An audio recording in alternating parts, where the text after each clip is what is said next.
Kyoto, Japan, 1587. A young samurai stands before his master, fists clenched, body shaking with restrained fury. 3 relentless years of discipline.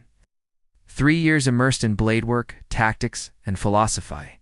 He remains ordinary, average, overshadowed. Meanwhile, students who arrived after him now stand above him, younger, rougher, less learned. How is this possible? The master studies him with a gaze sharpened by decades of insight. Hiroshi, he says calmly, your failure is not ignorance, it is certainty. You believe you already understand. The sentence strikes harder than steel. Because this is the truth no one explains about growth, the moment you believe you know, learning dies. The mind closes. Progress halts. The samurai named this state Shoshin, the beginner's mind. Zen monks built their lives around it. Entire monasteries rose from this single idea. Centuries later, modern neuroscience would confirm what they already knew. Your ego sabotages your growth. Your assumptions suffocate progress. Your accumulated knowledge becomes a prison.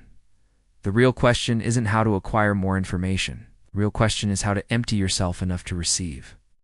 Osaka, 1584. Hiroshi was 16 when he entered the dojo of Master Tada, born into wealth, educated, fluent in classical texts, proud of his sharp intellect. He believed intelligence was the ultimate weapon, that understanding concepts quickly meant mastery would naturally follow. He was mistaken. In the first year, Hiroshi dominated theory. He memorized Musashi's writings with ease, analyzed battle strategy flawlessly, quoted Sun Tzu as if reciting scripture. But when training moved from mind to body, from ideas to execution, everything collapsed. Sword forms felt unnatural. Sparring was awkward. Meditation irritated him. I comprehend the principle, he insisted. Why won't my body obey? Master Tada answered without anger. Comprehension is not wisdom. Wisdom is not action. You collect ideas, but you have not absorbed truth. Hiroshi couldn't accept this. How could knowledge fail him? The second year brought humiliation. New students arrived. Farm boys, fishermen's sons, illiterate laborers. They carried no theories, no pride, no identity tied to intelligence. They practiced with openness. They advanced faster than Hiroshi ever had. They moved with grace through forms Hiroshi had intellectually mastered months earlier.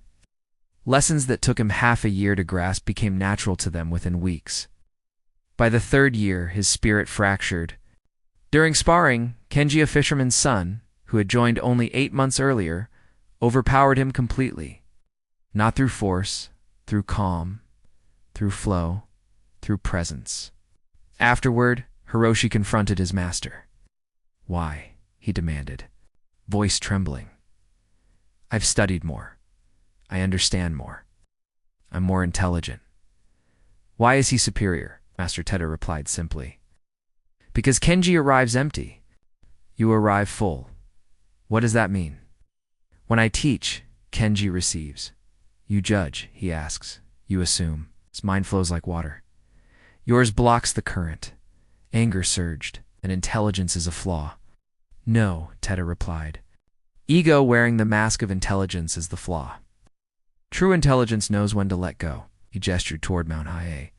On that mountain lives a monastery. Monks who have mastered emptiness. You will go there for 1 year. You cannot advance here until you learn Shoshin. I don't need monks, Hiroshi snapped. I need better teaching.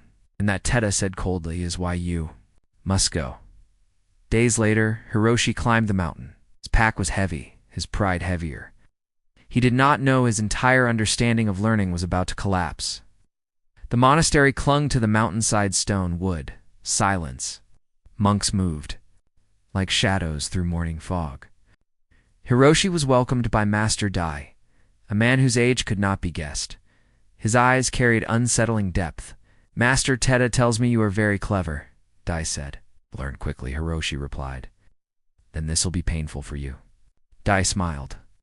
In the tea room, Dai prepared tea with unwavering presence. When the cup filled, he continued pouring. Liquid spilled over the rim. Master Hiroshi interrupted. The cup is full. Dai stopped. Exactly. He met Hiroshi's gaze. You are filled with conclusions, opinions, certainty. How can anything new enter you? Hiroshi opened his mouth, then closed. Intelligence without beginner's mind, Dai continued, is like a blade wielded without sight.